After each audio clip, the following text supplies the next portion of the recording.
In today's show, we're going to be previewing the Milwaukee Bucks with the host of the Locked On Bucks podcast, Kane Pittman. Michael Bolton.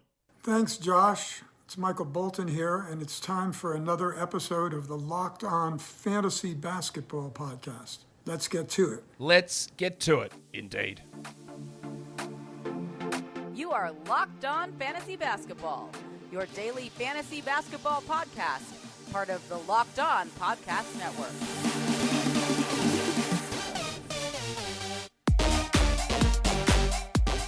Hello and welcome to the Locked On Fantasy Basketball podcast brought to you by Basketball Monster. My name is Josh Lloyd and I am the lead fantasy analyst at basketballmonster.com and at Yahoo Sports Australia. And you can find me on Twitter, as always, at redrock_bball and on Instagram at Locked On Fantasy Basketball. Thank you for making Locked On Fantasy Basketball your first listen every day. We are free and we're available on all platforms. Like I said in the show earlier today, I'm going to be starting to roll out some team previews with the hosts of the Locked On shows for those particular teams. It's a good initial basis for us to get a read on rotations and teams and players and stories and injuries and all that sort of stuff.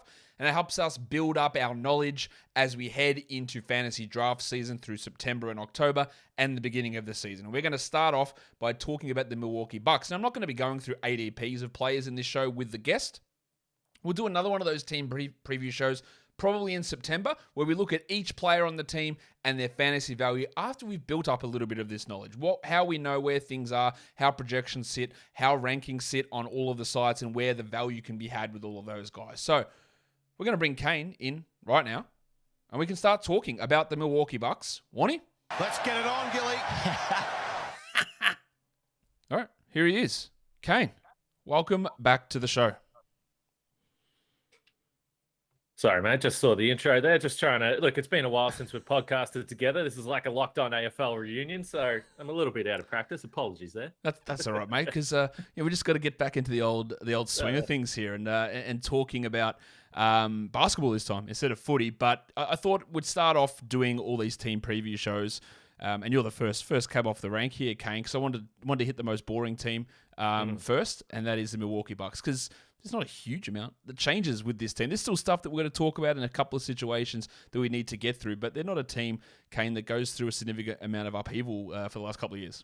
No, I felt very boring when you asked me if I could send through the projected starters and rotation. I was like, maybe you should just take last year's, because it's basically going to be the exact same. It was really interesting. The GM, John Horst, did an article with The Athletic, and he really pushed back on the idea that they're running it back, because he says, look, there's improvement in this team, but they're running it back. Let's be honest. It's exactly the same roster as they had last year. So, pretty boring stuff, I would say. They are running it back, but that doesn't stop me from going through and looking at the comings and goings for this team. It's pretty small list. We've got Marjon Beauchamp picked in the 20s in the draft. We've got AJ Green, not the former Bengals receiver, but a two-way guard, AJ Green. And Joe Ingles coming in, and Rajon Tucker has been waived. He's coming down here playing the NBL, Kane. And I'll talk about Ingles in a second, but Jordan Nwora, what's the situation there? Because he started games last season. He's a guy that loves a shot, doesn't so much love stopping his opponents taking them. But at the moment, he's not on a roster. He's a restricted free agent. I guess they could bring him back and cut like a Luka Vildoza or Lindell Wigginton who are on those training camp deals. But what's the plan with Nwora? Yeah, it's really interesting because, as you pointed to, he has actually played significant minutes and actually got a real opportunity, which early last season when the Bucks had a number of injuries, Jordan Nwora was the guy. I still remember opening night. He played a really big role against the Nets. But unfortunately for him, the defensive deficiencies in his game does not translate to Mike Budenholzer wanting to play you night in, night out. And I actually think the draft pick with Marjon Beauchamp, I think that is what hurts Jordan Nwora because they play a similar position. Beauchamp is a defensive player, has great defensive characteristics, and it's just really hard with the Bucks only having one roster spot available. I find it difficult to believe that he's going to take that 15th roster spot with the Bucks kind of already knowing what they've got. They've had 2 years to have a look at it. He hasn't been able to crack that rotation despite multiple opportunities. So my bet is that he isn't on the roster, but the Bucks have come out and said they are open to bringing him back, but it would be really, really hard to see him get any minutes. they love having that flexibility of that roster spot. They brought Boogie Cousins in last season and then waived him because they were like, oh, we want the flexibility. We want to see what happens if players get waived or bought out or whatever happens. So you're right. They don't particularly value having that full 15 in there. And yeah, they like that flexibility just in case something happens and they have a trade or there's someone who becomes available or someone they like to bring in there. They're not going to be particularly worried about having that 15th guy, especially, as you said, when he's probably not going to be in the rotation every night. Now, I said we're going to talk about Joe Ingles. We are going to talk about him in just a second. Let's do an update on the injuries on this team. Let's start with the biggest one, and that is Chris Middleton, who we know was hurt in the playoffs, hurt his knee, but he's out now, Kane, with a different injury, with a wrist surgery, which I'm led to believe will keep him out for the beginning of the regular season. I don't know how much of that. Maybe it's a game, maybe it's a week, maybe it doesn't even happen at all. But what is the update on Middleton and his wrist and when we expect him back? Yeah, the mail seems to be that he could miss the first week or two of the regular season. But I think the one thing that we've learned with the Bucks, certainly in recent seasons with injuries to key players, I don't think there's going to be any rush to get him back if there's any concern. So I think it would be likely, or certainly possible, I should say, that he'll miss the first couple of weeks of the season with the timeline. The original, I think it was around 3 months that they said. So I don't think there's any long-term concern there. But this was an injury that he was, certainly it appears that he was playing through towards the back end of the season. And I suspect they probably thought it was nothing major. And then after a month into the off season, they probably thought it's time to get it done now. So you don't have a Brook Lopez situation from last season where he plays opening night and then misses the majority of the regular season. I'm going to talk more a little bit about Middleton and that wrist and what that means as we move forward in this. But the other injury, Joe Ingles was signed. He tore his ACL, Kane, in January. So I would expect, we're looking at, for a bloke who's 34 or 35, I think he is. Sorry, Joe, if you're not actually 34. But he's around that mark. You would expect a 12-month recovery, so a return in January. Part A of this question, how upset are you, Kane, that your accent is no longer going to be particularly unique around the Bucks, with another Aussie in there just getting in the ear every day, and they're going to hear your voice and they go, oh, that just sounds like Joe. That's nothing special there. So how much clout hit are you taking there? Big hit, no doubt about it. I had a period of around 24 months, let's say, where there was no Aussies on the roster. They've always had Aussies around. Obviously, Daly was there.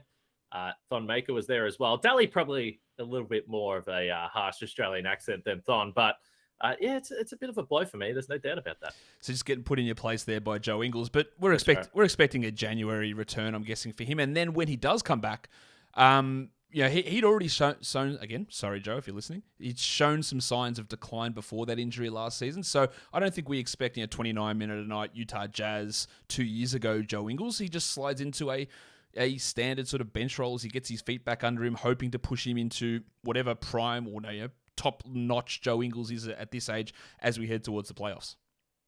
It'll be really interesting. He believes that he's on track for around mid-December. I think that's pretty optimistic. Again, just because I think the Bucks are going to be conservative. And this is essentially, I've seen people describe this as the Bucks already getting their buyout guy, the addition of a rotation player around the All-Star break. So we'll see whether it's late January or before the All-Star break, whenever he does get back. I don't think that he'll need to play those big minutes. If they could get him to a point in the postseason where he's playing well, I'm sure they would love it. But historically, even with guys like Brook Lopez plays around the 25, 26 minutes per game, I think he'll come off the bench to start, and maybe that's the role that he slots into. But if you're looking glass half full, and it was interesting, we had Andy Larson on Locked On Bucks, who covers the Jazz, and I was asking him about that. What did he see in terms of any type of decline with Joe? And I guess the glass half full approach is, well, he did come off like a number of players. The long season, the Jazz had a playoff run, straight to the Olympics, straight back into the NBA season. What role did fatigue have on Joe? Is that why his shooting numbers dipped a little bit? He's not a lockdown defender anymore. I don't think you're expecting prime Joe Ingles, but if he can still shoot high 30s up to 40% from three and be a respectable defender that can switch, which we know the Bucks are going to want to do at that position, I still think there is scope for this to be a pretty handy addition later in the season. And I've put Giannis on this list for injuries to pay attention to. He's not actively injured, but there's been issues with his knee over the last 2 years. We saw that significant we thought significant injury in the playoffs the year before, but he's always had these little weird things with his knee where it gets sore and he misses a game here or there. We played 71 games. Oh, no, we didn't. Sorry, I'm looking at the wrong thing. He played 67 games last season, missed 15 of that. Some of that's rest, but the knee's been a consistent bugbear, I guess, over the last 2 years. Is there any word on that, or are we still expecting that there's going to be knee maintenance days for Giannis and it's something we have to deal with for the next couple of years? Yeah, I would suspect. I don't think this is something that's going to go away, probably for his career, just because of how long this knee tendonitis, knee soreness has been around. And of course, you mentioned the injury he had in the playoff run a couple of years ago, or around 18 months ago. So, yeah, I don't think it's going to go away, but there doesn't seem to be any concern because he's in Greece right now, practicing with the national team. He's planning to play in Eurobasket here in the next couple of weeks through early September. So that tells me that he must be feeling fine. But then again, we've seen that Giannis will also play through stuff, and it's very difficult to slow him down. So, yeah, I think Bucks fans are just crossing their fingers that he gets through that tournament unscathed and potentially maybe has a good result with the Greek national team. Yeah, I think everyone's hoping that he gets through unscathed. I don't think there's anyone who dislikes Giannis. But before we get into the rest of the Bucks stuff, Kane, now, if anyone's seen you in real life, that they may, mistake you for a roided up Hulk. Like, you're just so huge. But really, the secret's Built Bar, isn't it? Because it is the best tasting protein bar ever. And you jam yourself full of that protein, but always with the low calories and low fat. And it is the new flavor. Now, Kane, I'm going to ask a question. I'm going to be really upset depending on your answer here. Have you gotten any of the cookie dough chunk puffs yet? Well, no, I haven't. But as you know, I'm terrified of you, Josh. So even if I had, I would have said no. No, that's exactly right. Because I have more Built Bars than you, so therefore I am definitely definitely more muscly and definitely stronger. But there is a new flavor. It's cookie dough chunk puff, and it's covered, like every Built Bar, in 100% real chocolate. You can get these from Built.com, but you can get them and all the other great flavors. They are all tasty. They're all delicious. They're all low fat, low sugar, low carbs, and high in protein. What more would you want when you're looking for a treat, a snack, something after you're coming home from the gym, or if you've got some sort of blood feud with Kane and you need to bulk up, you might need to get some Built Bar. So head to Built.com, use the promo code LOCKED15, that's LOCKED15. That'll get you 15% off your order of the cookie dough chunk puffs or whatever other Built products you are after. LOCKED15. Built Bar is, of course, built different. All right, Kane, we teased it early because that's how professional broadcasters do. Your starting five for the Milwaukee Bucks. Shock us all. Yes, this is going to be a big shock for everyone watching this podcast. Very similar to last season, although towards the back end of the season, we saw some changes. But I think that this would be the projected starting five. You can already lock in Drew Holiday, Chris Middleton, Giannis, and I think Brook Lopez. And the big question for the Bucks is who does start at the two guard. We saw Wesley Matthews come in for the playoff run last year.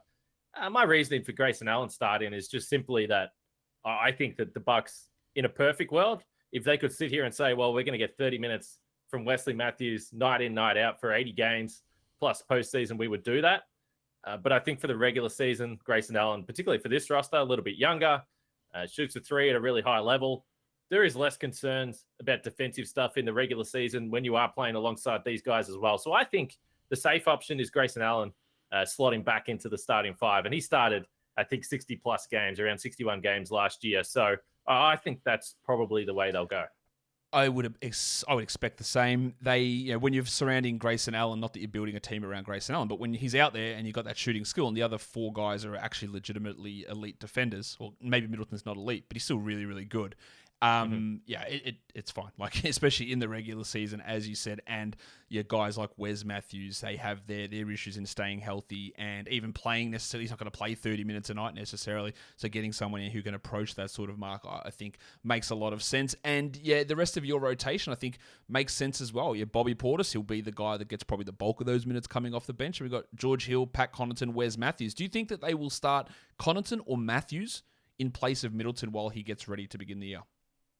Yeah, that'll be really interesting. I think historically, Pat Connaughton has been a guy that Bud really likes to keep coming off the bench for that second unit rotation. But ultimately, Pat's also been a guy that's closed a lot of games.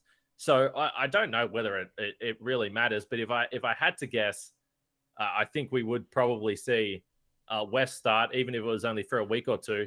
There are some optimistic Bucks fans, as everyone likes to get, throw around a bit of optimism about your first round draft picks. There is some optimism that MarJon Beauchamp would start or certainly be in the rotation to start the regular season. I kind of believe that could be the case. I think they'll like to get an early look at him. But if I had to put my money down on someone, it would be Pat.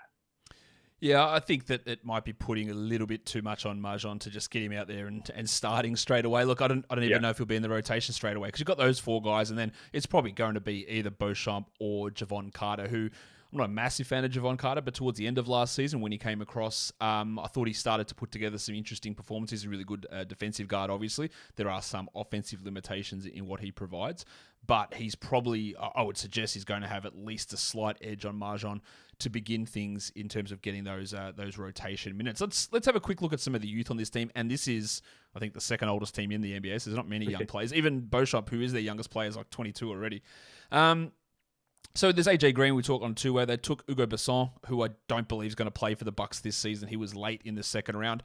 I really want to look here more at Beauchamp and Sandro Mamukelashvili, who I thought Sandro played okay when he was given that opportunity last season. Is there any chance that he can crack that rotation to be that 10th guy? Because when you look at that grouping of those four players, Portis, Hill, Matthews, and whoever the other one who has just completely escaped my mind, Connaughton, there's Portis who's a big, and there's not really any others there. Could Sandro come in and be like, play 12, 13 minutes behind Giannis as the backup four, pushing ahead of Thanasis, who had that role at sometimes last season? I thought he showed a little bit last season, Mamukelashvili. Yeah, it was interesting because when we were talking about doing this show, and you said, give us 3 to 4 rotation guys. Historically, Bud is actually probably going to play 10, 11 guys in the regular season. That's what he likes to do. So there will be scope for, as you mentioned, Carter, Beauchamp. The problem for Mamukelashvili, I think, is just going to be if the Bucks are healthy, there will be nights where he'll be able to come in and play if someone has a rest or there's some sort of niggling injury, perhaps back-to-back, those types of scenarios. But he's going to play in the positions that Bobby Portis plays, Giannis plays, Brook Lopez plays, and also Serge Ibaka plays. Oh, yeah. So the question would be, would Mamu come ahead of Serge Ibaka? I probably think not. I think that if Brook Lopez or Bobby Portis are missing, Bud would like to give the veteran some run. Typically, that's the way he leans, particularly because of what Ibaka can still do, clearly diminished, but can still play defense, is a high IQ player. And for Mamu, that's definitely the problem for him, is defensively. He's kind of in the middle between a 4 and a 5. And there were some challenges on the defensive side of the ball. So that's why I think there's a challenge, even though, Summer League, clearly he was pretty impressive. He was. I like what he can do. He does have an ability to do a bunch of different things, but it's just going to find that opportunity. He's just someone to keep in mind for fantasy managers for spot starts, deeper leagues, dynasty type formats. Now I'm going to rapid fire through some other questions here with you, Kane. We'll go to this one. Is there any sort of management plan for Brook Lopez? We know that he had the back problem that cost him 4 months of the season, then came back on limited minutes towards the end of the regular season, ramping up in the playoffs. Will they be more cautious there? Will they be resting back-to-backs? Will they play him 25 minutes instead of 28 minutes and get Portis in there a little bit more to try and preserve that issue? Because he is, again, like a lot of this team, old. He's 34.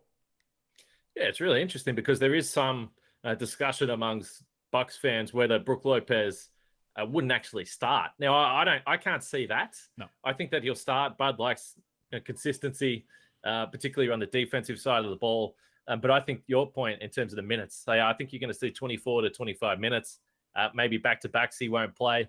But the interesting thing about Brook Lopez is if you look through takeaway last year, his previous seasons with the Bucks, the 3 seasons there, and even with the Lakers the year before, he really never missed. He was incredibly consistent. He played almost every single game and had no injury issues. And we know earlier in his career, that was a big problem with the feet and those types of things and back issues he's had in the past. So I think that they'll be cautious. But he looked pretty good when he came back last season. Honestly, after an extended, if you're that big and you're having back surgery, there was certainly some concern that what does he even look like when he came back? But I thought he looked pretty good. His injury history is one of those things that I can almost use as like the poster boy of like people calling people Iron Man or injury prone. Because I think he played 82 games for his first 3 seasons and then played like 5 games over 3 years after that and then never missed again for the next 5 years or something like that. I missed 1 or 2 and now missed basically the whole season. It's been just all over the place because freak stuff happens and it's not necessarily something that's just guaranteed to happen or not happen. And he's one of the most wild up and down type guys in that scenario. Now, we can talk about Lopez having management plans. We can talk about Giannis's knee. We know Chris Middleton's probably not going to be ready to start the year. So do the Bucks actually want to push for the 1 seed, or are they just like, hey, let's just get through and then we'll back our guys as a healthy squad to beat whoever in the playoffs? Yeah, I think that's a great question. I mean, they won the title as a 3 seed. They were a 3 seed last year. So it actually worked out for them in the championship year because Atlanta upset Philadelphia. They had home court in the conference finals. But I think that they've actually learned significant lessons in terms of the management of players, in terms of trying different things in the regular season compared to Budenholzer's first couple of seasons with the Bucks, where they just completely tore through everyone, tried to play their best lineups every night, didn't try anything different. There was no versatility in the game, and they were simply just blowing out everyone every single night. I think they've learned from that. I think when you consider that Giannis will be playing in this Euro basket tournament before the regular season, yes, they've had a full off season for the first time in a while, but I think you'll be seeing Giannis playing around the 65 games, and Middleton and Holiday probably similar. So, yeah, I think the over and under, if we can pump up a fellow sponsor of the show, Bet Online, I think the win total was around 51.5. I still think they'll be over that. That seems pretty low for me. But I think that anywhere from the 1 to 3 seed, I don't think they'll be going out of their way late in the season to secure the number 1 seed based on what we've seen. All right, so we'll talk about Middleton now. You talk about his games played. He had some issues last season, right? He was still really good, but this is a guy who had legendary efficiency. Like 2 years ago, 62 true shooting. The year before, 59. And he was down at under 58 last season. He hit only 44% of his field goals overall. He was down under 50% from 2, and he was at 37% from 3. And 37 is good, but when you're hitting 41% of them for 2 years in a row, there was just drop-off sort of across the board in his 2-point shooting and his 3-point shooting. Was that maybe the risk that you alluded to earlier that was bothering him through the season? Can the efficiency come back up? Or is this maybe, he's 31 now, you lose a little bit of spring, a little bit of energy in your legs, which can be really hurtful in terms of shooting percentages? Are we expecting a bounce back and the wrist is fixing that? It's not an efficiency issue necessarily, but when you go from elite to very good, it is a change. Yeah, I'm curious. The wrist issue is interesting. It was kind of only late in the season. It's also left wrist, so does that really matter? Yeah. I'm not going to pretend I'm an elite shooter, Josh. I can't really speak to what the opposite hand is doing to his shooting form, but it seems to me that it wouldn't be a problem. Again, the question will be, does he respond after having a full off season? And I know it's been interrupted with the wrist and also the knee to start there, but he was another one of those guys that went straight from the title to the Olympics. A month later, the regular season started. They were missing Drew Holiday early in the season. Giannis, as you mentioned, played 67 games. No Brook Lopez. So was there the role increased? Was there more expectation on him? Was there more focus on him defensively, particularly after what he did in the postseason run, in the title run? So, yeah, I think it will be interesting to see whether this is just where he is now or he has a bounce back season. He's not to the point where you're concerned that he's over the hill and at his early 30s. The other point I would make is when you think of Chris Middleton shooting those threes, shooting those turnarounds, it's not a lot of leg action. He's not exactly jumping through. It's a pretty easy looking shot. So I'm not that concerned. There's a few factors to look at if you're looking for excuses like I might be for why that efficiency might have dropped down. All right, this one's going to be, I think, a pretty boring question, but it's something I'm going to ask everyone. So I'm going to ask you, is there any breakout candidate on this team? Well, that's a good question. They're kind of all known commodities, aren't they, on the Bucks? Honestly, I wonder if you're looking from a fantasy perspective, is there someone that can improve from last season? I do think that there is scope for Grayson Allen to have a bigger role in this offense as a guy that will get you threes, at least score double digits, but can he get up to 13, 14 points per game? Again, we think there's going to be guys that'll be resting. I think the opportunity should be there. And also, he's spoken about this. First year playing next to Giannis. Took him a while to figure out what this team wants. So I think there's some scope from a scoring perspective, shooting percentage, that you could see a bump from him. But outside of that, it's unless we just point to Giannis and say, well, he'll get better again. He'll do something better than he did last year. It's a tough one to answer. Allen started out the season really well, tended to slide away, but over the last 30 games of the season, he hit 45% of his threes. He didn't probably take enough of them, so he only hit 2 threes a game over that 30-game period. if he just makes one extra three per game there, that is 3 threes, that is 13 points per game, and that is that increase that becomes a little bit more relevant to fantasy. And if you're hitting him at 45%, I reckon you should be taking more than 4.5 per game or whatever it was he was taking then. You should be getting 6 or 7 of them up.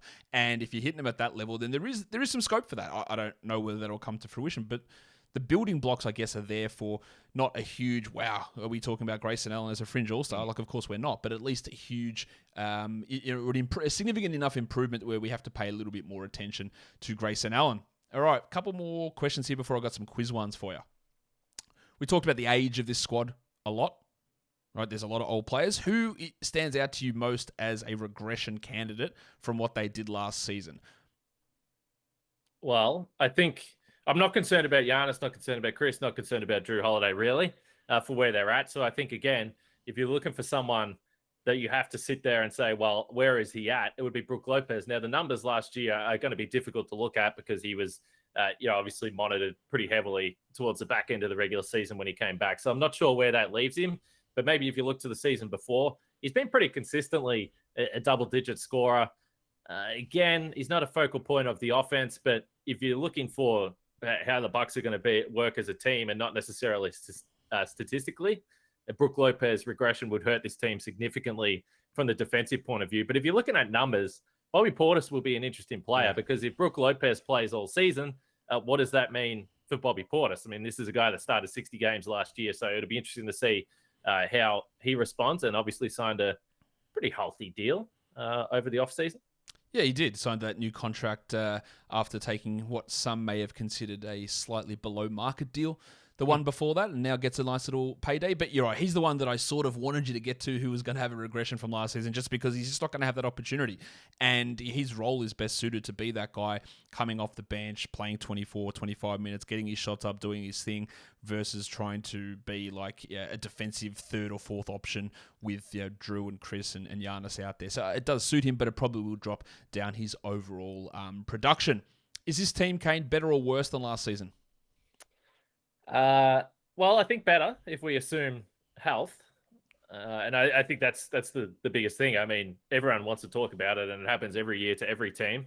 But if Middleton's healthy, if Lopez doesn't have the season he had, how would that have changed the overall record? How would that have changed the postseason? So pending health, I think that they'll be better.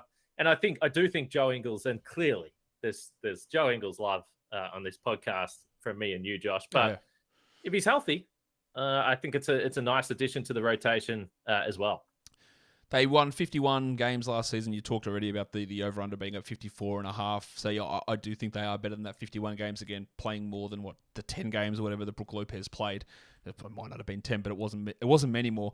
And then you had the absences of Drew Holiday to begin the season. Just a bunch of guys out. Again, Jordan Warrior was playing 30 minutes a night for a stretch of time, and that's not something that is going to hopefully happen this season. Well, pretty unlikely considering he's not on the roster. So I've got some other questions for you here, Kane. Now, been looking a little bit at the website Basketball Index. I don't know how much you look at that website, but they have a bunch of very interesting metrics. Now, you don't necessarily know the definitions of all these metrics. You can see them on your screen there, but I want to see if their metrics sort of tie into what someone who covers the team in depth would just think when talking about this. Now, the 3-point talent metric, it's something that takes into consideration accuracy, volume, difficulty of shots, all those sort of things. It's basically, just how good is this guy as a 3-point shooter? Not you're shooting 45% on one attempt per game, but if you're hitting 38 on 7 attempts and they're all closely guarded, like that's the sort of thing that these talent grades sort of try to take into consideration. So here's your number one, just this feel of your Bucks credibility.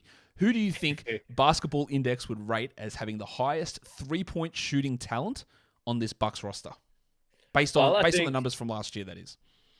Yeah, well, we've already spoken about Chris Middleton. So his numbers have dropped down. And I'm not 100% sure how this works. But when you talk about taking difficult 3-pointers, if you're asking me who I want shooting the ball on a contested 3-pointer on the Bucks, it's clearly Chris Middleton. So I would hope that this metric is saying Chris Middleton, but if we're looking at the numbers based on last year, I don't know if I can give two answers. It's probably cheating, but obviously Bobby Portis had an excellent shooting season last year. Where are we at? We are at Chris Middleton. There you go. So it's not just how much the ball goes in, how often it goes in. It's like, what are the attempts? Are they pull-ups? Are they catch and shoots? How guarded are they? Where are they in the shot clock? All that sort of stuff. So basically what you said, who's the guy that when you want a three-pointer to go in, you're going to try and get it to? Under whatever circumstance, it is Chris Middleton. So playmaking's a similar thing. It's not just about who has the most assists, like who's creating the most open shots, who's creating the best opportunities for his teammates, who's getting passes that might be unrewarded potential assists because his teammates miss the shots. Who is just the best playmaker on this team? Well, I think it would have to be Giannis if we're talking about generating opportunities to score, not necessarily direct assists. So I feel like it would have to be Giannis. Oh, no. Well, we're a little bit off on this one. It was close, but it was actually Drew Holiday who had the highest playmaking talent. And I'm telling you, if you don't get this next one straight away, you don't even need to explain it. Who is the best finisher on this team? It's like, attempts at the rim, difficulty in terms of being guarded. Who's the best finisher? Let's go with Giannis again. Yeah. Let's go back to the well. As old mate Basil would say, Kane. Giannis what does he say? Here, you can't hear the sound drops coming through. That was just Basil mispronouncing Giannis's name. So that's Antetokounmpo. Exactly. All right, I think we've got one more question, one more trivia quiz. I'm just full of trivia quiz questions here for you. Here, I'll put it up on the screen. Which player has played the most games with Drew Holiday throughout his career? Remember, he played for the Philadelphia 76ers. He played, of course, with the New Orleans Pelicans, and now he plays with the Milwaukee Bucks. So, which player has played the most games with Chris Middleton throughout his career? Not Chris Middleton, Drew Holiday. Sorry, wrong person. Well, hopefully you just didn't give away the answer, but I don't think that would be true. Did you? Did you just give away the answer? I did not.